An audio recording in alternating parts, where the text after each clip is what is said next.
அந்த குழந்தை சாட்சாத் நாகராஜனையே உரித்து வைத்துக் கொண்டிருக்கிறதே என்றாள் வியப்புடன். கீதா பதில் பேசவில்லை. அவமானத்தினால் என்சான் உடல் ஒரு ஜானாக குறுகிவிட்டது. அவளது சின்ன மாமனார் மாமியார், ஏன் இந்த ஊரில் தெரிந்தவர்கள் சிலர் எல்லோருமே சொன்னார்கள். நான் நம்பவில்லை. ஆமாம், அவள் பெயர் கூட சொன்னார்களே, பொன்னியோ சின்னியோ அம்மை. இருந்தாலும் நாகராஜனிடம் இதை நான் எதிர்பார்க்கவே இல்லை. பணக்கார வீட்டு பிள்ளைகளுக்கு காலகாலத்தில் விவாகம் செய்து வைக்காது போகிறார்களே, அந்த பெற்றோர்களைத்தான் சொல்ல வேண்டும். இருந்தாலும் கீதா, பகிரங்கமாக அந்த பெண் உனது வீட்டிற்கு வந்து பழகுவதை நீ எப்படித்தான் அனுமதிக்கிறாயோ? உன் நிலையில் நான் இருந்தால் இத்தனை நேரம் அந்த பொன்னேரியில் விழுந்து உயிரை விட்டிருப்பேன் என்று கூறிவிட்டு உடம்பை நாசுக்காக ஒரு தடவை குலுக்கினாள் விமலா. அவரிடம் அதை பற்றி எத்தனையோ விவாதித்தாயிற்று. பலிக்கவில்லை. என் தலைவிதியை நான் அனுபவித்துதானே ஆக வேண்டும் என்று துக்கத்துடன் கூறிய கீதாவின் கண்கள் பொலபொலவென கண்ணீர் துளிகளை வர்ணித்தன. பாவம் கீதா, இத்தனை ஐஸ்வர்யம் இருந்தும் உனக்கு இத்தனை பெரிய கஷ்டத்தை கடவுள் கொடுத்திருக்க கூடாது. உலகத்தில் சந்தோஷமாக யார்தான் இருக்கிறார்கள்? எல்லோர் வாழ்க்கையிலுமே ஒவ்வொரு குறை இருக்கத்தான் செய்கிறது. என்னை பொறுத்தவரை இப்படி ஐஸ்வர்யமும் வேண்டாம், இந்த அவமான நிலைமையும் வேண்டாம் என்பேன். கஞ்சியோ கூழோ குடித்து கொண்டு நமது கணவன் நம்முடையவன் என்று இருந்தால் அது போதும் எனக்கு என்று பெருமூச்செறிந்தாள். கடந்த 6 மாதமாக இந்த துக்கத்தை சுமந்து சுமந்து என் மனம் பெரும் பாறாங்கல்லாக கனத்து போய்விட்டது விமலா. எனக்கு வாழ்க்கையே பிடிக்கவில்லை. நயத்தினாலும் பயத்தினாலும் அவரை வேண்டிக் கொண்டேன். பொறுமையாக பல்லை கடித்து கொண்டிருந்து பார்த்தேன். என்றாலும் அவர் குணம் மாறுபடவில்லை என்று சொல்லிய கீதா கண்களை துடைத்து கொண்டாள். புருஷர்கள் என்று பிறந்துவிட்டால் எதை வேண்டுமானாலும் செய்யலாம் என்ற ஆணவம் சிலருக்கு. இப்படிப்பட்டவர்களிடம் மனைவி பொறுமையாக இருப்பதில் பிரயோஜனமே இல்லை. பளிச்சென்று முகத்தில் அடிப்பது போல் கேள்விகள் கேட்டு தனது உரிமையை நிலைநாட்டி கொண்டால்தான் புருஷன் வழிக்கு வருவான். அழுது கொண்டு நீங்கள் தான் விட்ட வழி என்று பழங்காலத்து பாட்டியை போல் பேசி கொண்டிருந்தால் அதோ கதிதான் என்று பிரசங்கித்தாள் விமலா. தீட்சிதர் தெரு லேட்டர் சுப்பிரமணிய வீட்டின் சமையல் அறையையும் அடுத்த வீட்டின் சமையல் அறையையும் 2ஆக பிரித்து நின்று கொண்டிருந்தது ஒரு சுவர். தனது இருபுறத்திலும் வசிக்கும் ஜனங்கள் தங்கள் அடுத்த வீட்டவரை பற்றி என்ன பேசிக் கொள்கிறார்கள் என்பதை அந்த ஒற்றை சுவர் கேட்டு அலுத்து போனதினாலோ என்னவோ, சில சமயங்களில் உற்று கேட்டால் இரு பக்கத்தில் இருக்கிறவர்களுக்கும் அடுத்த வீட்டில் பேசும் விஷயங்கள் கணீரென்று கேட்கும்படி அந்த சுவர் விஷயங்களை அப்பால் போக அனுமதித்தது. சமையல் அறையில் கைவேலையாக இருந்த ஜானகி வேலையை பாதியில் நிறுத்திவிட்டு சுவர் ஓரமாக நின்று உற்று கவனித்தாள். கோபத்தினால் பல்லை கடித்தாள். பின்பு அப்படியே வேலையை நடுவில் விட்டுவிட்டு வெளியே தாழ்வாரத்திற்கு ஓடி வந்து விச்சிராந்தியாக சாய்வு நாற்காலியில் சாய்ந்து கொண்டிருந்த சுப்பிரமணிய ஐயரின் முன் நின்றாள். இதோ பாருங்கள், நீங்கள் இன்னைக்கு கண்டிப்பாக ஒரு வார்த்தை அந்த பெண்ணை அதட்டாவிட்டால் நான் கொள்ளை கிணத்துல விழுந்து உயிரை விட்டுவிடப் போறேன். பக்கத்தாத்து கோகிலம் என்ன சொல்லி கொண்டிருக்கான்னு உங்களுக்கு தெரியுமோ? உங்க அழகு நாட்டு பெண்ணை பற்றி ரொம்ப கேவலமாக சொல்லி கொண்டிருக்கா என்று முடிப்பதற்குள் குறுக்கிட்ட சுப்பிரமணிய ஐயர், அவா நாட்டு பெண்ணை பற்றி நீ என்ன சொல்லி கொண்டிருந்தாய் என்பதை கோகிலம் கேட்டிருந்தால் அவள்தான் முதலிலே போய் கொள்ளை கிணற்றிலே விழுந்து பிராணனை விட்டிருக்க வேண்டும். பாவம், அவள் செவிடு. சுவரை தாண்டி விஷயம் அவளுக்கு போய் சேர்வதில்லை. அது இருக்கட்டும், இது என்ன கையில் என்று கேட்டுவிட்டு சிரித்தார். குழம்பிற்கு தாளிக்க வேண்டிய இரும்பு கரண்டி வந்த அவசரத்தில் கீழே வைக்க மறந்து கையுடன் அதை எடுத்து கொண்டு வந்த ஜானகிக்கு தனது மறதியை பற்றி நினைக்கவும் வெக்கமாக போய்விட்டது. முதல்ல எனக்கு பயமாக இருக்கு என்று நகைத்தார். ரொம்ப பயந்த மனுஷர்தான் என பதில் அளித்த அவள் வந்த சிரிப்பை அடக்கி கொண்டு, இருட்டி விட்டது கூட தெரியாமல் உங்க நாட்டு பெண் அவா வீட்டில் போய் உட்கார்ந்திருக்கிறாள். அடுத்தாப்புல அந்த பெண் அன்னைக்கு கொஞ்சம் நாழியானதும் எத்தனை துடிச்சிட்டா என்று ஆரம்பித்தாள். விரல் விட்டு 1 மேலே சொல்லு விமலா, மேலே எத்தனை குற்றங்கள் இருக்கு என்று எண்ண தயாரானார் சுப்பிரமணிய ஐயர். என்னவோ அந்த பொண்ணு கொஞ்சம் இங்கிலீஷில் ஏதோ டஸ்ஸு புஸ்ஸுன்னு பேசினதும் உங்களுக்கு உச்சி குளிர்ந்து போயிடுறது. இந்த காலத்தில் இங்கிலீஷ் படிக்காத பொண்ணு யார் இருக்கா? அந்த கீதா கூட இவளை போல படித்தவள் தானாம். ஆனால் பாருங்கோ, எத்தனை அடக்கம். வீட்டு சமையலை அந்த பெண் தான் கவனிக்கணுமாம். இது இருக்கே உங்கள் அழகு நாட்டு பெண், அடுப்பு புகை கண்ணுக்கு ஒத்துக்காதுன்னு டாக்டர் சொல்லிவிட்டான்னு சமையலறை பக்கம் தலையை காட்டாதாம். எந்த டாக்டர் சொன்னான்? அவனுக்கு பொண்டாட்டி பிள்ளைங்க ஒன்றும் கிடையாதா? அல்லது தினம் ஹோட்டல் சாப்பாடு தானா அந்த மகாராஜனுக்கு? அடுப்பு புகப்பட்டு கண் குருடான பெண்களை பற்றி நான் கண்டதும் இல்லை, கேட்டதும் இல்லை என படபடவென்று பேசி கொண்டு போனாள். அப்புறம் என்றார் சுப்பிரமணிய ஐயர் நிதானமாக. இந்த துரும்பை எடுத்து அந்த பக்கம் போடுறதில்ல. உங்க பிள்ளையோ விமலாவுக்கு வீட்டு வேலைகளை எல்லாம் கற்றுக்கொடுன்னு ஒவ்வொரு கடிதாசியிலும் எழுதுறான். நான் என்ன செய்யறது? அவனே வந்து சொல்லி தரட்டும். பொம்மநாட்டிக்கு துளியாவது அடக்கம் வேண்டாமோ? மேல் தலைப்பை கொஞ்சம் கூட பயம் இல்லாமல் விசிறி கொண்டு சிலுக்கு சிலுக்குன்னு சதுர்காரியாட்டமா நடையும் பேச்சும் இடி இடிக்கிறாப்புல சிரிப்பும் வேண்டி கிடக்கல. அடுத்தாத்து கோகிலும் அதை பற்றி தான் சொல்லிண்டு சிரிச்சுட்டு இருக்கா. எனக்கு மானம் போகிறது. கடைசி காலத்தில் இருந்திருந்து எனக்கு இப்படி ஒரு நாட்டு பெண் வந்து வாய்க்கணுமா? இவ தான் இப்படின்னா அவன் இருக்கானே அவள் அண்ணா, அவன் பெரிய ஆசாமியா இருக்கான். கொஞ்சம் கூட மரியாதை இல்லாமல் சிகரெட்டை ஊதி தள்ளுறான். என் பிள்ளை கூட எனக்கு பயப்பட்டுண்டு எதிரில் குடிக்க மாட்டான். இவன் என்னடாண்ணா என்று ஜானகி முடிப்பதற்குள், சிகரெட் குடித்தால் என்ன தப்பு? தலை போகிற விஷயமாது என்று கோபத்துடன் கேட்டார் சுப்பிரமணிய ஐயர். ஒன்றும் தப்பில்லை, உங்க கண்ணுக்கு ஒன்றும் தப்பே கிடையாது என்றாள் ஆத்திரத்துடன். பேசாமல் இரு, அவர்கள் வருகிற சமயம். இந்த காலத்து குழந்தைகளிடம் தப்பு கண்டுபிடித்து பிரயோஜனமில்லை. நீ விமலா மேல மாமியார் ஹோதாவில் குற்றம் கண்டுபிடிக்கிறாய். மாமியார் என்றால் உடனே நாட்டு பெண்களின் விரோதியாக இருக்க வேண்டுமா என்ன?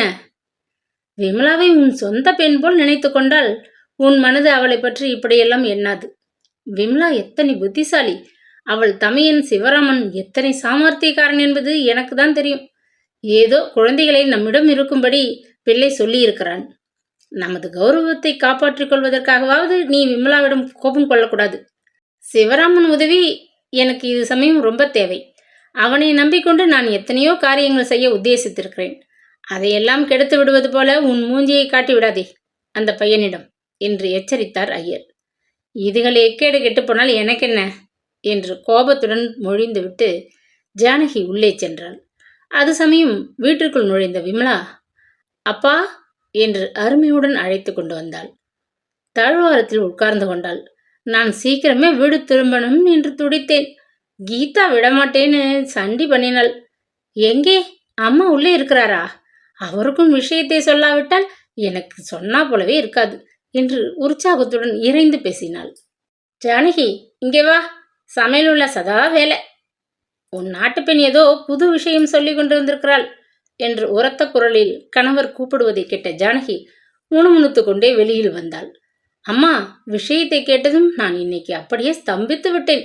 நீங்கள் சொன்னது ரொம்ப நிஜம். கீதா வாயாலேயே இன்னைக்கு ஒப்புக்கொண்டு விட்டாள். ரொம்ப அழுது விட்டாள், பாவம்.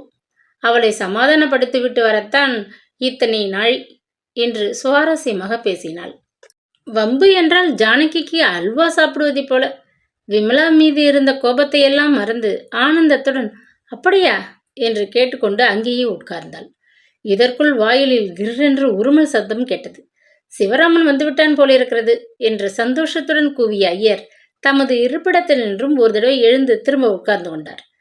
என்னை பற்றி இவர்களிடம் என்ன அளந்து கொண்டிருக்கிறாய் என்று கேட்டுக்கொண்டே சிவராமன் குதூகலமாக உள்ளே வந்தான். உன்னை பற்றி அல்ல அண்ணா, நமது ஊர் பெண் கீதாவை பற்றிய விஷயம் என்று விமலா அவனது சந்தேகத்தை போக்கினாள். நமது பிசினஸின் எதிராளி விட்டு விஷயம் என்று சொல்லேன் என்று கேலியாக கூறிய சிவராமன் வெளியே சுற்றி வந்த களைப்பினால் அங்கிருந்த பெஞ்சின் மீது உட்கார்ந்து கொண்டு என்று பெருமூச்சு விட்டான். கையில் பணம் இருக்கிறது என்கிற திமிரினால் அவனுக்கு இந்த ஊராரை பற்றிய அலட்சியம் இல்லாவிட்டால் இந்த சிறு கிராமத்தில் பிறர் என்ன சொல்வார்கள் என்கிற லஜ்ஜை இல்லாமல் அந்த காரியத்தை செய்வானா?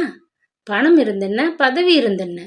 மனிதனுக்கு நல்ல நடத்தை என்பது இல்லாவிட்டால் சமூகத்தில் வாழவே அருகதையற்றவன் என்பது என் அபிப்பிராயம் என்று நாகராஜன் பால் தனக்குள்ள துவேஷத்தை வார்த்தைகள் மூலம் வெளியிட்டார் சுப்பிரமணிய ஐயர்.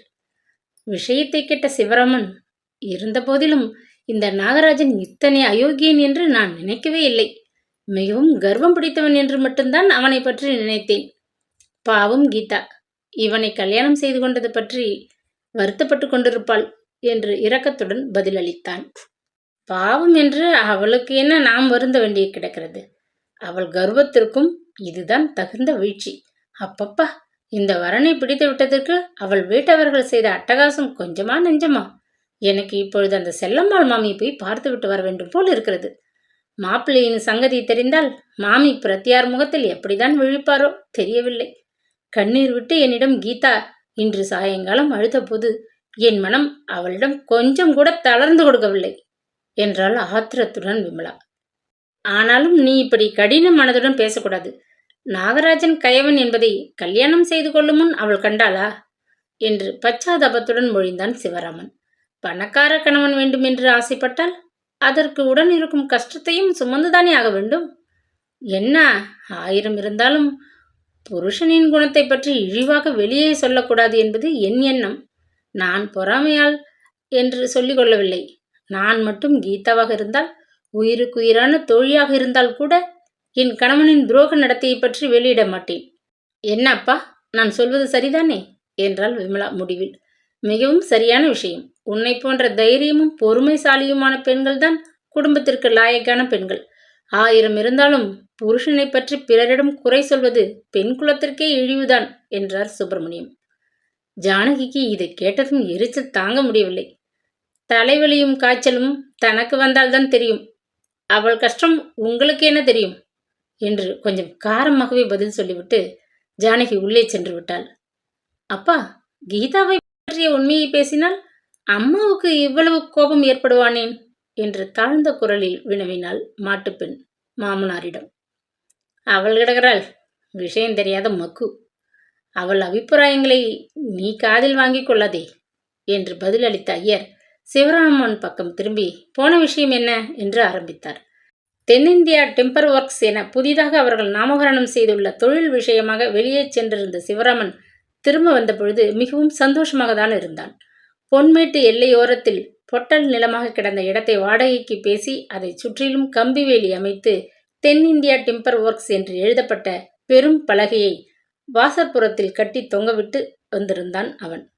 மஞ்சள் வர்ணம் பூசி கருப்பு எழுத்துக்களால் மின்னிய அந்த பலகை பிற்காலத்தில் அந்த பொட்டல் நிலத்திற்குள் செழித்து ஓங்கி புகழ்பெற்று நாகராஜன் பொன்மேட்டு டிம்பர் ஒர்க்ஸை புறமுதுகு காட்டச் செய்ய போகிற தங்களது தொழில் மங்களகரமாக விளங்கப் போவதை சுட்டி காட்டுவதைப் போல் அவனுக்கு தோன்றியது. சுப்பிரமணிய ஐயருடன் சேர்ந்து கூட்டுத் தொழிலாக அதை ஆரம்பித்திருக்கும் மற்ற 2 குட்டி முதலாளிகளையும் தொழில் விஷயமாக கண்டு பேசிய திருப்தியினால் அன்று சாதித்த விஷயங்களை சொல்லி ஆனந்தப்பட ஆவலுடன் வீட்டிற்கு வந்திருந்த சிவராமன் கீதாவின் வாழ்க்கை வரலாற்றை கேட்டதும் ஏனோ உற்சாகம் குறைந்து காணப்பட்டான். அதே சமயம் வாசல் ஹாலில் அன்று சாயங்காலம் அந்த பத்திரிகையை படித்துக் கொண்டிருந்த நாகராஜன் முன் கவலை தோய்ந்த முகத்துடன் பாகிரதி வந்து, ராஜா, உனக்கு சங்கதி தெரியுமா என்று கேட்டுக்கொண்டே வந்தான். கீதாவும் ரேடியோவை நிறுத்திவிட்டு இடத்தை விட்டு எழுந்து நின்று கவனித்தாள். தீட்சிதர் தெரு சுப்பிரமணிய ஐயரும் மற்ற பேரும் சேர்ந்துண்டு நம்ம மர வியாபாரம் போல ஆரம்பிச்சிருக்காளாமே. எனக்கு தெரியாது, வேலைக்காரர்கள் எல்லோரும் சொல்கிறார்கள். சிவராமன் தான் அதுக்கு ரொம்ப முயற்சியெல்லாம் பண்றானாம் என்றாள் பாகிரதி வருத்தமாக. விமலா அன்று தன்னை சந்தித்த பொழுது ஏனோ பிஸ்னஸ் என்று சொன்னது கீதாவின் ஞாபகத்திற்கு வந்தது. அவளுக்கு என்னவோ அதை பற்றி கேட்கவே தோன்றவில்லை. அப்பொழுது நமக்கு போட்டியாக மர வியாபாரமா என்று அவள் மனம் சங்கதியை கேட்டதும் திடுக்கிட்டு விட்டது. பத்திரிகையை கீழே வைத்த நாகராஜன் கடகடவென்று சிரித்தான். உனக்கு ஏனக்கா இதை பற்றி எல்லாம் கவலை? தொழில் என்பது எல்லோருக்கும் பொதுவான விஷயம். நான் ஒருத்தன் மட்டும் வியாபாரத்தை நடத்த வேண்டும், மற்றவர்கள் நடத்தக்கூடாது என்று நினைத்தால் ரொம்ப தவறு அல்லவா? மேலும் 4 பேர்கள் இதே தொழிலை செய்து கொண்டிருக்கையில் ஒருவன் மட்டும் மிகவும் பிரமாதமாக அதில் புகழடைந்தால் அதைத்தான் தொழிலை வெற்றி அடைந்தான் என்று சொல்ல வேண்டும். போட்டியே இல்லாது பிரகாசிக்கும் வியாபாரம் குடத்துக்குள் வைத்திருக்கும் விளக்கை போலத்தானே அக்கா என்றான். உன்னுடன் போட்டியிடுகிறவர்கள் எல்லோரும் நல்ல பணக்காரர், துணிச்சல் நிரம்பியவர்கள் என்பதை கேட்டதும் எனக்கு கவலையாக இருக்கிறது என்றாள் பாகிரதி தொடர்ந்தாற் போல. அதனால் என்ன? இந்த பரந்த உலகத்தில் வாழ்க்கையில் முன்னேற எல்லோருக்கும் உரிமை உண்டு. இயற்கையின் நியதிப்படி வலியவன்தான் வாழ முடியும். எவன் கெட்டிக்காரனோ, எவன் சாமர்த்தியசாலியோ அவன்தான் முன்னுக்கு வரக்கூடியவன். எனக்கு கவலை இல்லை. உனக்கு இதை பற்றி ஏன் விசாரம்? நீ பேசாமல் இரு என்றான் சாந்தமாக. நாகராஜனின் முகத்தில் ததும்பி நின்ற அமைதி குறிகள் கீதாவுக்கு ஆச்சரியமாக இருந்தன. விமலா கடைசியாக பங்களாவிற்கு வந்து சென்ற சில தினங்களுக்கு பின் ஒரு நாள் காலை கீதா பங்களாவின் தோட்டத்திலிருந்து பூஜை அறைக்கு கொஞ்சம் புஷ்பங்களை தானே சேகரித்து கொண்டு வரும் நிமித்தம் காலை ஸ்நானத்திற்கு பின் குடலையுடன் பங்களாவினின்றும் வெளிப்பட்டாள். தென்னிந்தியா டிம்பர் ஒர்க்ஸ் என்ற இரும்பு தகடு பொருந்திய சைக்கிளில் ஏறி வந்த வேலைக்கார பையன் ஒருவன் அவளை கண்டதும் வண்டியை விட்டு இறங்கி சட்டைப்பையிலிருந்து ஒரு கடிதத்தை எடுத்து அவள் கையில் கொடுத்தான். தன் பெயர் விலாசமிட்டிருந்த உரையை பிரித்து ஆவலுடன் பார்த்தாள் அவள். அன்புமிக்க கீதா, இன்று எனது கணவரின் பிறந்த நாள். க்ஷேமமாய் அவர் திரும்பி வர வேண்டும் என்று அவர் பெயருக்கு அர்ச்சனை செய்து ஏற்பாடுகளை செய்துவிட்டு என் சின்ன மாமனார் வீட்டிலேயே ஒரு சிறு விருந்துக்கும் ஏற்பாடு செய்து விட்டார். அந்த விருந்திற்கு கட்டாயம் நீயும் உனது கணவரும் வர வேண்டும் என்பது என் கோரிக்கை. தயவுசெய்து மறுக்காமல் நீங்கள் இருவரும் வந்து எங்களை கௌரவப்படுத்த வேண்டும். இப்படிக்கு அன்புள்ள விமலா. கடிதத்தை படித்து முடித்த கீதாவை நோக்கி, பதில் வாங்கி வர சொன்னாங்க அம்மா என்றான் சைக்கிள் பையன். ஆகட்டும், வருகிறேன் என்று சொல்லு என்று பதிலளித்த கீதா குழம்பிய மனதுடன் தோட்டத்திற்குள் நுழைந்தாள். விமலாவின் விருந்துக்கு போவதா போகாதிருப்பதா? போனால் நாத்தனாருக்கும் கணவருக்கும் பிடிக்காது, போகாவிட்டால் அருமை சிநேகிதி மனத்தாங்கள் அடைவாள். பலவாறு எண்ணிய கீதா முடிவில் அதை கணவரிடமே கேட்டுவிடுவது என்று தீர்மானித்தாள். வீட்டிலிருந்த வேலை தொந்தரவுகளில் கீதா இந்த கடிதத்தை பற்றி மறந்துவிட்டாள். ஆபீஸிற்கு புறப்பட உடை தரித்து கொண்டு நாகராஜன் சொல்லிக்கொள்ள அவள் இருந்த சமையற்கட்டின் பக்கம் வந்த சமயம்தான் அவளுக்கு விமலாவின் கடிதத்தை பற்றிய ஞாபகம் வந்தது. இதற்கு நான் என்ன பதில் சொல்வதென்றே தெரியவில்லை, இதை பாருங்கள் என்று கணவனிடம் அந்த கடிதத்தை எடுத்து கொடுத்தாள். கடிதத்தை படித்த நாகராஜனுடைய நெற்றி ஒரு கணம் யோசனையால் சுருங்கியது. என்னால் வர முடியாது, எனக்கு ஆபீஸ் வேலைகள் இருக்கின்றன. நீ போய் வருவதை பற்றி எனக்கு ஆட்சேபனை இல்லை. ஆபீஸிற்கு போனதும் நான் உடனே உனக்கு வண்டி அனுப்புகிறேன் என்று கூறிய நாகராஜன் அங்கிருந்து வெளியே செல்ல திரும்பினான். வண்டியா? யாருக்கு வண்டி என்று சம்பாஷணையை அரைகுறையாக கேட்டுக்கொண்டு வந்த பாகிரதி சகோதரனை பார்த்து விஷயம் புரியாமல் வினவினாள். நாகராஜன் சொன்னதும், போதுமே இவர்கள் உறவு. எனக்கு கீதா அங்கே போகிறது பிடிக்கவில்லை. நமக்கே எதிரியாக கிளம்பியிருக்கும் அவர்களுடன் உறவு என்னத்திற்கு? புத்தி இல்லாமல் நன்னா உத்தரவு கொடுத்தாய் நீ. எங்கே அந்த கீதா? கூப்பிடு அவளை இங்கே என்று பாகிரதி சகோதரனை அதட்டினாள். விமலா வீட்டிற்கு எத்தகைய அலங்காரத்துடன் செல்ல வேண்டும் என கற்பனை செய்து கொண்டு மாடிப்படிகளில் ஏறிக்கொண்டிருந்த கீதா உரத்த குரலில் வார்த்தைகளை பாகிரதி தன் கணவனிடம் சொன்னதை கேட்டு திகைத்து விட்டாள். தான் சந்தோஷமாக சிநேகிதியின் வீட்டிற்கு செல்வதை தடுக்க ஆசைப்படும் நாத்தனார் மீது அவளுக்கு கோபம் பொங்கி வந்தது. அவருக்கு இல்லாத அக்கறை அக்காவுக்கு வந்துவிட்டதாக்கும் என்று முணுமுணுத்த அவள் மேலே கணவன் என்ன சொல்லப் போகிறான் என்பதை கேட்க ஆவலோடு படிகள் மீது நின்று கொண்டு கவனித்து கேட்டாள். ஏன் அக்கா, கொஞ்சம் கூட யோசனை இல்லாமல் பேசுகிறாயே? சுப்பிரமணிய ஐயரும் சிலரும் சேர்ந்து கொண்டு எனக்கு எதிராக தொழிற்சாலை உண்டாக்கி மர வியாபாரம் செய்ய முயற்சித்தால் அதற்கு விமலாவா பொறுப்பாளி? சிநேகிதம் தொழில் என்பது தனி விஷயம். விமலா கீதாவின் சிநேகிதி. அவளுக்கும் வியாபாரத்திற்கும் என்ன சம்பந்தம்? கீதாவை வெளியே அழைத்து போக எனக்கு சில நாட்களாக ஓய்வே இல்லை. அவளாவது சிநேகிதி வீட்டுக்கு போய் வரட்டுமே, அதை தடுப்பானேன் என்றான் நாகராஜன். நீ என்னவோப்பா விசித்திரமாக பேசுகிறாய். ஒரு தடவை பேசுவது போல இன்னொரு தடவை பேசுகிறதில்லை. முதல் நாள் அவள் அங்கிருந்து நாளை கழிச்சு வந்ததுக்கு உனக்கு எத்தனை கோபம் வந்தது? அக்ரஹரத்து மனுஷர்கள் உனக்கு வேண்டுமென்றால் நல்லவர்களாகி விடுகிறார்கள். எனக்கு என்னவோ அவள் அங்கு போகிறது பிடிக்கவில்லை என்ற குறையுடன் பேசினாள் சகோதரி. நான் வெளியே போய் வருகிறேன், இதை பற்றி வீண் விவாதம் ஏன் என்று கூறிவிட்டு நாகராஜன் சென்றான். சம்பாஷணை முழுவதும் நின்று கேட்டுவிட்டு மாடி அறைக்கு சென்ற கீதாவுக்கு நாத்தனார் வார்த்தைகள் அவளது குறுகிய மனப்பான்மையை குறிக்கின்றனவா, அல்லது சமையற்காரி உதவிக்கு இல்லாத சமயத்தில் தம்பி மனைவி வீட்டு வேலைகளை தன் மீது தள்ளிவிட்டு வெளியே கிளம்பிவிட்டாள் என்ற பொறாமையை குறிக்கின்றனவா என விளங்கவில்லை. எதுவாக இருக்கட்டும், இவள் யார் தடுப்பதற்கு?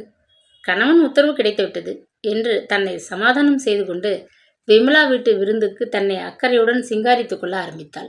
நாகராஜன் ஆபீஸிலிருந்து திரும்ப வீட்டுக்கு மாட்டு வண்டியை அனுப்பிவிட்டான் என அறிந்ததும் கீதா சமையற்கட்டிற்கு சென்று நாத்தனாரிடம் போய் வருவதாக சொல்லி கொண்டாள். சீக்கிரம் வந்துவிடு என்று மட்டும் கூறிய பாகிரதி கீதாவின் பக்கம் கூட திரும்பவில்லை. நாத்தனாரின் மனஸ்தாபத்தை கீதா சிறிதும் லட்சியம் பண்ணவில்லை. வீட்டு வாயிலில் வந்து நின்ற வண்டியை கண்டதும் விமலா ஓடி வந்து வண்டியிலிருந்து இறங்கிய சிநேகிதியை வரவேற்றாள். உன் கணவர் வரமாட்டார் என்பது எனக்கு தெரியும். எங்கள் வீட்டுக்கெல்லாம் அவரை போன்ற பெரிய மனிதர்கள் வருவார்களா என்று குத்தலாக பேசிய அவள் பொறாமையும் குரோதமும் பொங்கும் விழிகளால் சிநேகிதியின் அற்புத அலங்காரத்தை விரைத்து பார்த்தாள். தீட்சிதர் தெருவே திரண்டு விட்டதைப் போன்று அங்கே ஜனங்கள் கூடியிருப்பதைக் கண்டு வியப்படைந்தாள் கீதா. இந்த விருந்து என் கணவருடைய பிறந்தநாள் கொண்டாட்டத்திற்கும் தென்னிந்தியா டிம்பர் ஒர்க்ஸ் எனும் எங்களுடைய தொழிற்சாலை ஆரம்ப தினத்திற்கும் சேர்த்து வைத்த விருந்து. கடிதத்தில் அதை எழுத நான் மறந்துவிட்டேன் என்று விமலா சமாதானம் செய்யும் தோரணையில் சொன்னபொழுதுதான் கீதாவிற்கு அங்கு வந்திருந்தவர்கள் கூட்டத்தின் தாத்பரியம் விளங்கியது. ஏன் இங்கு வந்தோம் என்று ஒரு வினாடி அவள் மனம் கஷ்டப்பட்டது. ஆனால் விமலாவின் மந்தகாச வதனத்தை திரும்பி பார்த்ததும் அவள் மனதிலிருந்து அது மறுகணம் மறைந்துவிட்டது. விருந்திற்கு வந்திருக்கும் புருஷர்களை வரவேற்று உபசரிப்பதில் கண்ணும் கருத்துமாக இருந்த சிவராமன் கண்கள் அடிக்கொரு தடவை விமலாவின் அருகில் பெண்கள் மத்தியில் உட்கார்ந்து கொண்டிருந்த கீதாவை நோக்கி கொண்டிருந்தன. கீதா மிகுந்த அழகிதான் என்றாலும் அன்றைய அலங்காரத்தில் தோகை மயிலை போன்று மிக்க ஒயிலாக அவனது கண்களுக்கு தோன்றினாள். புருஷர்களை கவனிப்பதை விட்டுவிட்டு திடீரென்று சிவராமன் பெண்கள் உட்கார்ந்திருந்த இடத்திற்கு வந்தான். ஸ்ரீ நாகராஜன் வரவில்லையா? நீங்கள் மட்டுமாவது வந்து எங்களை கௌரவித்தீர்களே, அதுவரை நாங்கள் பாக்கியசாலிகள் என்று முகஸ்துதியை கீதாவை நோக்கி சொன்னான். அத்தனை பெண்கள், அதுவும் கிராமத்து பெண்கள் நடுவில் அவன் வந்து தன்னிடம் தனி உரிமை பாராட்டி பேசியது கீதாவிற்கு கொஞ்சம் அருவருப்பாகவே இருந்ததென்றாலும் அவள் அதை வெளியே காட்டாது அவருக்கு வர சௌகரியப்படவில்லை, அதனால் நான் மட்டும் வந்தேன் என்று தலையை குனிந்து கொண்டு பதிலளித்தாள். அது சமயம் சிவராமன் தன்னிடம் சகஜமாக பேசியதை சுட்டி காட்டுவது போல் அங்கே இருந்த ஒரு சிறு பெண்கள் பக்கத்தில் இருந்த இன்னொரு பெண்ணின் கையை கிள்ளி விட்டு ஜாடை செய்து பரிகசிப்பதை கீதா கவனித்தாள். அவளுக்கு அந்த செய்கை சுருக்கென்று மனதில் தைத்தது. அக்ரஹாரத்து ஜனங்கள் பெரிய வம்புக்காரர்கள் என்று அவள் கணவன் குறிப்பிட்டது எத்தனை உண்மை என்று அப்பொழுதுதான் அவளுக்கு விளங்கியது. இனிமேல் இது மாதிரியான விருந்துகளுக்கு வருவதில்லை. குறுகிய மனப்பான்மை கொண்ட இந்த அசத்துகளின் உறவு வேண்டாம் என்று மனதிலே தீர்மானித்து கொண்டாள் கீதா. அவள் மனம் அன்று விருந்தில் ஆனந்தமடைய மறுத்தது. விருந்து அமர்க்களம் முடிந்து எல்லோரும் சென்றதும் கீதா விடைபெற்று கொண்டு கிளம்பினாள். கீதா கட்டியிருந்த புடவையின் நிறம் மிகவும் நன்றாக இருந்தது என்றான் சிவராமன் சகோதரியுடன் தனியாக கூடத்தில் உட்கார்ந்திருந்த பொழுது. என்னன்னா, எப்பொழுதிலிருந்து நீ புடவை கலர்களை வர்ணிக்க ஆரம்பித்திருக்கிறாய்? உனக்கு வர்ண பேதமே ஒன்றும் தெரியாது என்று இத்தனை நாள் நான் நினைத்திருந்தேன் என்று குரோதமாக கேட்டாள் சகோதரி. சாதாரணமாக சொன்னால் உனக்கு ஏனோ விபரீத புத்தி. விமலா, நீ மிக்க பொறாமைக்காரி என்று எரிந்து விழுந்தான் சிவராமன். ஆமாம், நான் பொறாமைக்காரி, நீ பொறுமைசாலி. உன் குணத்தை பற்றி என்னிடம் தானே அளக்க வேண்டும் என்று ஆத்திரமாக மொழிந்தாள் விமலா. விமலாவின் வீட்டு விருந்தை பற்றி நாகராஜன் ஒன்றுமே விசாரிக்கவில்லை. அதுவரை கவலை விட்டதென்று கீதா நிம்மதியாக இருந்தாள். ஆனால் அன்றிரவு விச்ராந்தியாக ஹாலில் வந்து உட்கார்ந்து கொண்ட பாகிரதி அம்மாள் விருந்தை பற்றிய பேச்சை ஆரம்பித்தாள். சமையல் எப்படி இருந்தது என்று பாகிரதி கேட்டாள். வெளிப்புற தோட்டத்தை பார்த்தவள் போல் யோசனையுடன் ஜன்னல் அருகே நின்று கொண்டிருந்த கீதாவுக்கு நாத்தனார் தன்னிடம்தான் அந்த கேள்வியை கேட்கிறாள் என்று அறிந்து கொள்ள சில வினாடிகள் சென்றன. சுமாராக இருந்தது என்று சுருக்கமாக பதிலளித்தாள் அவள்.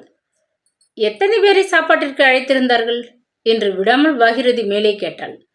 நிறையத்தான் அழைத்திருந்தார்கள், சுமார் 100 பேராவது வந்திருப்பார்கள். தீட்சிதர் தெருவே அங்கே வந்துவிட்டது என்றே சொல்ல வேண்டும் என்று கீதா கூறினாள். ஒரு சின்ன பிறந்தநாள் விருந்துக்கு இத்தனை அமர்க்கலமா? வேண்டி கிடக்கலை என்று அதிருப்தியுடன் பாகிரதி முகத்தை சுலுக்கினாள். பிறந்தநாள் மட்டுமல்ல அக்கா, தென்னிந்தியா டிம்பர் ஒர்க்ஸ் என்னும் சுப்பிரமணிய ஐயருடைய தொழிற்சாலை ஆரம்பத்தின் விழாவையும் சேர்த்து கொண்டாடினார்கள். என்ன, சுப்பிரமணிய ஐயர் ஆரம்பிக்கிற மர வியாபாரத்திற்கு கொடுத்த விருந்தா? அதற்கா நீ போனாய்?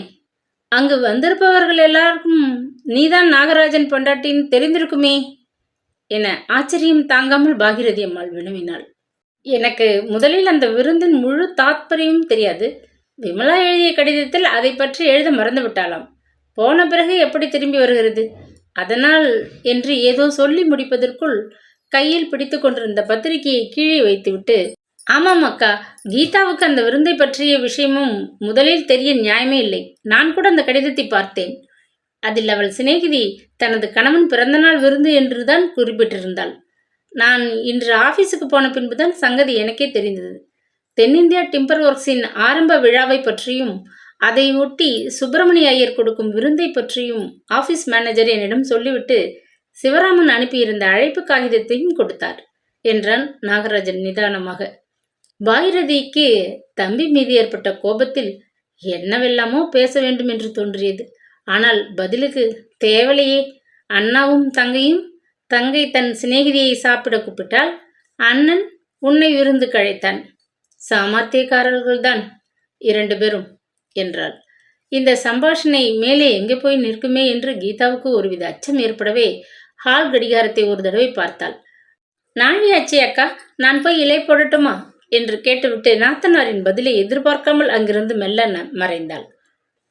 தம்பி மனைவி அங்கிருந்து அகன்றதும் பாகிரதிக்கு மேலே பேசாதிருக்க முடியவில்லை. ஆமாம் ராஜா, விஷயம் தெரிஞ்சதும் உடனே கீதா அங்கே விருந்துக்கு போகக்கூடாதுன்னு ஆள் மூலம் சொல்லி அனுப்பக்கூடாதா என்று கேட்டாள் ஆத்திரமாக. நான் வேணுமென்றுதான் சொல்லவில்லை. 2 பேர்களையும் விருந்துக்கு கூப்பிட்டிருந்தார்கள். அவளாவது போகவிட்டால் நன்றாயிருக்குமாக்கா என்றான் சாந்தமாக. உன்னுடைய மனசுல என்னதான் நீ நினைத்து கொண்டிருக்கியோ அது எனக்கு தெரியாது. எனக்கு என்னவோ நம்ம கீதா அந்த பெண்ணுடன் சிநேகிதம் கொண்டாடுகிறது கட்டோடு பிடிக்கவில்லை. அந்த பெண் முகத்தை பார்த்தாலே விஷமம் பொங்கி வழிகிறது போல் தோன்றுகிறது. இந்த சிநேகிதம் நல்லதுக்கில்லை, அவ்வளவுதான் தீர்மானமாக பதிலளித்தாள். விமலா நேற்று இன்றைய சிநேகிதிலேயே. ஒரே ஊரில் பிறந்து வளர்ந்து ஒன்றாய் படித்து ஒரே ஊரில் வாழ்க்கைப்பட்ட பல நாள் சிநேகிதிகள். திடீரென்று கீதாவை உன் சிநேகிதியை பார்க்காதே பேசாதே என்றால் அவள் மனம் புண்பட்டு போய்விடாதா? அக்கா, இதையெல்லாம் பற்றி நீ அனாவசியமாக கவலைப்படாதே என்றான் நாகராஜன். கோபுரத்தை தாங்குகிறது பொம்மையாகாது. அதில்லை, 2 பேருக்கும் எப்படி நடந்து கொள்கிறதுங்கிறது தெரியாதா என்ன? அப்படி இருந்தும் என் மனது அனாவசியமாக கிடந்து அடிச்சுகிறது என்று பெருமூச்சு விட்டாள் பாகிரதி. கீதாவுக்கு அன்றிரவு வெகு நேரமாகியும் தூக்கமே வரவில்லை. விமலாவின் வீட்டு விருந்தின் பொருளை அறிந்தும் நாகராஜன் அவள் அங்கு போனதை ஆட்சேபிக்கவே இல்லை. அதை பற்றி கேட்கவும் இல்லை. அது அவனுடைய பரந்த மனப்பான்மையை எடுத்துக்காட்டுவதாக நினைப்பதா, அல்லது தனக்கு பிடிக்காவிட்டாலும் மனைவியுடன் அடிக்கடி வீண் மனஸ்தாபம் ஏன் என்ற கொள்கைக்காக என்று நினைப்பதா? விமலாதான் ஆகட்டும், விருந்தின் நோக்கத்தை பற்றி கடிதத்தில் ஏன் தெரிவிக்கவில்லை? உண்மையாகவே மறந்து விட்டாளா, அல்லது வேணுமென்றே செய்த சூழ்ச்சியா? இதென்ன வேடிக்கை! எத்தனையோ நாள் பழகியும் மனதில் உள்ள எண்ணத்தை அறிய முடியாத கணவன் ஒரு பக்கம், எத்தனையோ வருஷங்களாக பழகிய பின்னும் சரியாக புரிந்து கொள்ள முடியாத மனம் படைத்த சிநேகிதி ஒரு பக்கம். கீதா மாறி மாறி இதே சிந்தனைகளில் ஈடுபட்டு வெகு நேரம் தூங்காது விழித்திருந்தாள். கடைசியில் யோசித்து யோசித்து அலுப்படைந்த அவளது மனது ஓர் முடிவுக்கு வந்தது. விமலாவின் சிநேகிதம் உண்மையானதோ பொய்யானதோ எப்படியாக வேண்டுமானாலும் இருக்கட்டும். அவளது கணவன் நாகராஜன் உண்மையில் பரந்த நோக்கமுடையவனாகவோ அல்லது பொய்யாக நடிப்பவனாகவோ எப்படியாகினும் இருக்கட்டும். இனி செய்ய வேண்டியது ஒன்றே ஒன்றுதான். வீட்டில் நாத்தனாருக்கு பிடிக்காத விமலாவின் சிநேகிதத்திற்கு முற்றுப்புள்ளி வைத்துவிட வேண்டியது. அவ்வளவுதான். இந்த தீர்மானத்துடன் தூங்க ஆரம்பித்தாள் கீதா. மேற்கண்ட தீர்மானத்தை கீதா கை கொண்டு 2 நாட்கள் கூட கழியவில்லை. அதற்குள் அதை அவள் கைவிடும்படியானதொரு சந்தர்ப்பம் ஏற்பட்டுவிட்டது. பெரிய காரில் புத்தம் புதியதொரு கம்பீரமான வந்திறங்கிய விமலா உரிமையுடன் கீதா கீதா என்று அழைத்து கொண்டு பின்கட்டிற்கு சென்றாள். அங்கு கைவேலையாக இருந்த கீதாவை கண்டு அதிசயித்து திகைத்து நிற்பவள் போல முகவாயில் கையை வைத்துக்கொண்டு ஸ்தம்பித்து நின்றாள். காலையில் ஸ்நானம் செய்து காய வைத்த கூந்தலை வாரிக்கொள்ளது அப்படியே முடிந்து கொண்டிருந்த கீதாவின் நெற்றியில் வியர்வை அரும்பி இருந்தது. அதை துடைத்து கொள்ள கூட நேரமில்லாதவள் போல் அவள் அவசர அவசரமாக இட்லிக்கு மாவை அரைத்து கொண்டிருந்தாள். என்ன கீதா இது என்று வியப்புடன் வினவிய விமலா அங்கிருந்த பெஞ்சின் மீது உட்கார்ந்து கொண்டு சிநேகிதியை இரக்கத்துடன் பார்த்தாள். நாளைக்கு காலை டிஃபனுக்காக இப்பொழுதே வேலை செய்கிறேன் என்று கீதா லேசாக சிரித்தாள். அதற்கு நீதான் செய்ய வேணுமா? உங்க வீட்டு சமையற்காரி எங்கே? அவள் செய்யக்கூடாதா? வீட்டு வேலை என்றால் தராதரம் கிடையாதா என்றாள் விமலா ஆச்சரியத்துடன். எங்க சமையற்காரம்மா ஊருக்கு போனவள் டைஃபாய்டு ஜுரம் வந்து ரொம்ப கஷ்டப்பட்டு விட்டாளாம். இன்னும் 3 மாதங்களுக்கு அவளால் வர முடியாது என்று கடிதம் போட்டு விட்டாள். அதனால் என்று கீதா மேலே கூறாது நிறுத்தினாள். அதனால் நீ இந்த வீட்டிற்கு சமையற்காரியாகிவிட்டாயாக்கும். பேஷ் பேஷ். என்ன படித்து என்ன? வாழ்க்கையை எப்படி சந்தோஷமாக வாழ்கிறதென்று உனக்கு கொஞ்சம் கூட தெரியவில்லையே. இந்த சமையற்காரி இல்லாவிட்டால் இன்னொருத்தியை அமர்த்தி கொள்ளக்கூடாதா? இந்த மாதிரி மோட்டா வேலையெல்லாம் செய்ய நம்மால் ஆகுமா என்று கவலையுடன் கேட்டாள் விமலா. தங்கம்மாள் இல்லாவிட்டால் வேறு ஒருத்தரும் சமையலுக்கு வேண்டியதில்லை என்று என் நாத்தனார் பிடிவாதமாக சொல்லிவிட்டார். அவருடைய பழக்க வழக்கத்திற்கு வேறு யாரும் ஒத்துவர முடியாது என்றாள் கீதா குறையுடன். தம்பி கார் வாங்கக்கூடாது, சமையற்கார் இல்லாவிட்டால் தம்பி மனைவிதான் வேலை செய்யணும். அப்பப்பா, வீட்டிற்கே சர்வாதிகாரி போல இருக்கே உன் நாத்தனார். ஒரே நாளில் அந்த அம்மாளுடைய குணம் எனக்கு நன்றாக புரிந்து போய்விட்டது. கீதா, உண்மையில் எனக்கு உன்னிடம் அடிக்கடி பேச வேண்டும் என்ற ஆசை ஏற்படும்.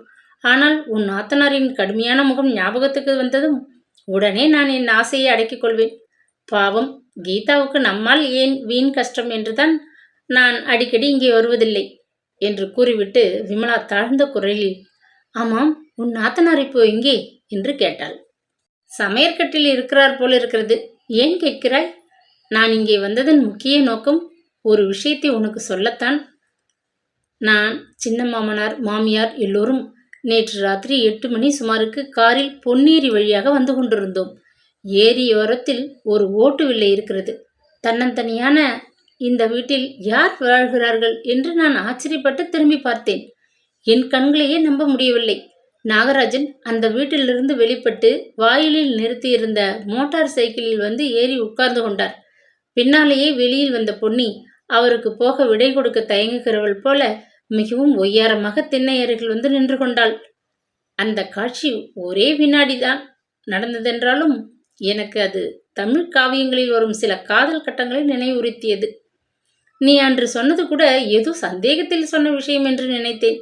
ஊரார் எல்லோரும் பொய் சொல்வதாக எண்ணினேன். என் கண்ணாலேயே பார்த்ததும் எனக்கு ஏற்பட்ட மன அதிர்ச்சியை சொல்லவே முடியாது. கீதா, இது என்ன அசட்டுத்தனம்? என்னத்திற்கு அழுகை?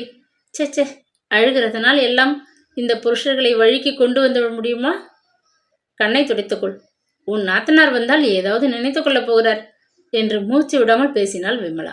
விஷயத்தை கேட்ட கீதாவின் நெஞ்சி பதைத்தது. கைகள் உணர்வற்று வேலை செய்ய மறுத்தன. மௌனமாக அவள் தரையை பார்த்து கொண்டிருந்தாள். கீதா, ஏன் வீணாக வருத்தப்படுகிறாய்? விட்டு தள்ளு, அவ்வளவுதான். அது கிடக்கட்டும். நாளை பௌர்ணமி தெரியுமா?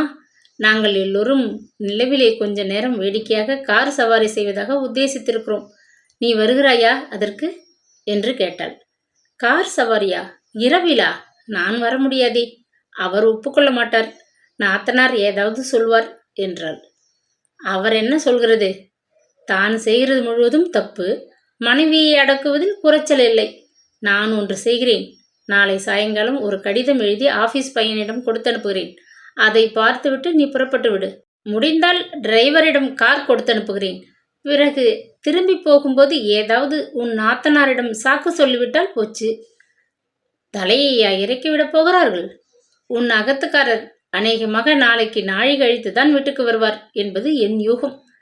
பௌர்ணமி நிலவை வீணே வீட்டில் கழிக்க அவருக்கு பைத்தியமா என்று கேலியாக சிரித்தாள் விமலா. கீதாவின் மனதில் வேதனை நிரம்பியது. அவள் விமலா சொன்ன அவ்வளவும் உண்மை என நிரூபிப்பவன் போல் அன்று ஏனோ நாகராஜன் இரவு அதிக நேரமாகியும் வீடு திரும்பவே இல்லை.